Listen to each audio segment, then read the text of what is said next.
The gentleman yields. I now recognize Mr. Burchett from Tennessee. Thank you, Chair Lady. Thank you for indulgence and allowing me to be on this committee. I come in here usually ticked off, and I leave in worse condition, so thank you for that. If I ever have a counselor, I'm going to send you the bill. Mr. Hart, do any members of Congress, their spouses, or their immediate family have any property ownership rights to this property or any federal land? Congressman, I don't know the answer to that question off the top of my head. Okay, do spouses of members of Congress own real property and lease it to the federal government? And how would we find that out? Because I think I know what you're going to say. I believe the answer to that question is yes. You do? I do believe that.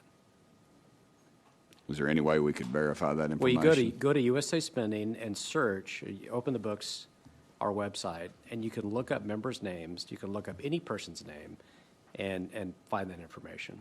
All right. I suspect that's being done as I speak. Mr. Maroney, how much underutilized space does the federal government have? Can't say there's not good data.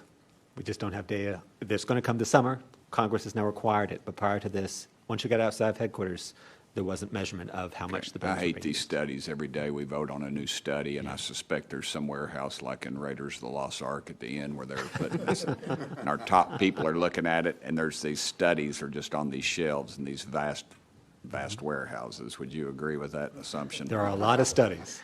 All right. Remember, you're whatever. All right. How much would the federal government save by allowing unneeded leases to expire? Federal government spends about $6 billion on leased office space, so depending on how many you let expire, you get substantial savings.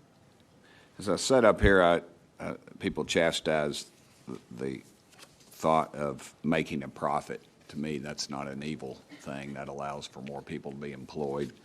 It seems that we have forgotten exactly who we work for, and it's the people back home who are struggling. When I was mayor of Knox County, one of the first things I did was I said, get me a list of all the property we own in Knox County. And it was amazing to me. I mean, we had property in neighborhoods. We had some of it was obviously undevelopable. So one was on the corner of a small airport. But it was all over. We had something listed as a park, and it was nothing further from a park. And we ended up selling a lot of this property, and we paid cash for schools, crazy things like that. We didn't stay in debt. And to me, that just seems like the model that the federal government should adopt. We should have a listing of the property, and the people ought to be able to review that and make better assumptions, because I think they're a lot more smarter than we give them credit for. And I suspect that's part of the problem. They don't want to let them look behind the curtain, so to speak. Would you agree with that? It is important to have that kind of data. There is an inventory that's available online, but there are significant issues with this reliability. Mr. Hart, would you care to address that? We would like to enhance the transparency of all of that data. I think it's one of the most important assets that taxpayers should be able to review the cost so that they can make good decisions. And again, the purpose of transparency is to empower taxpayers. Transparency is not a two-way street. The government does not have the right to inspect our checkbook.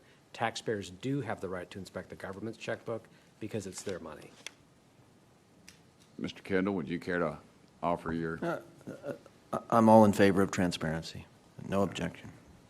It seems our friends in the media always strive for that, and then and we get pretty gutless up here. So I would hope in the future we would address that.